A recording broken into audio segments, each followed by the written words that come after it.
How do I revoke a revocable trust? Sometimes we have documents we've created and we no longer want them to be effective.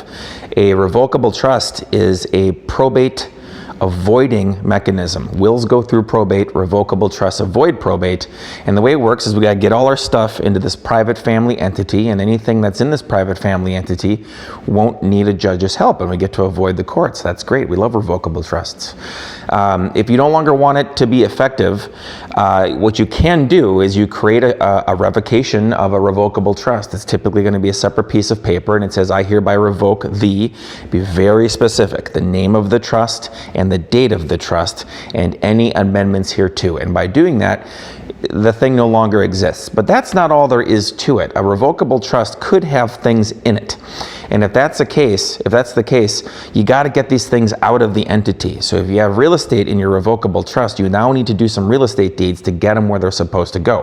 Are they supposed to be back in your name? Are they supposed to be in the names of a spouse or children or friends or wherever it may be? You got to get it out of the trust. Any bank accounts that are in the trust or that name the trust as a pay-on-death beneficiary, because you can do that. My own life insurance doesn't actually name my wife as getting the life insurance money. It names our trust as getting the life insurance money. I die, it goes in here, and it goes to her anyway. But if she's not around, then it goes to the kids or wherever. Well, if I get rid of my trust, I got to make sure that that pay-on-death beneficiary isn't still there. That's going to cause a lot of problems. So oftentimes, if someone doesn't want a revocable trust anymore, we typically don't revoke it. We start worrying about these assets. We start worrying about getting the beneficiaries changed on these beneficiary designation forms. If there's real estate, we focus on getting it out of there, and then we just take the trust and we put it in a drawer.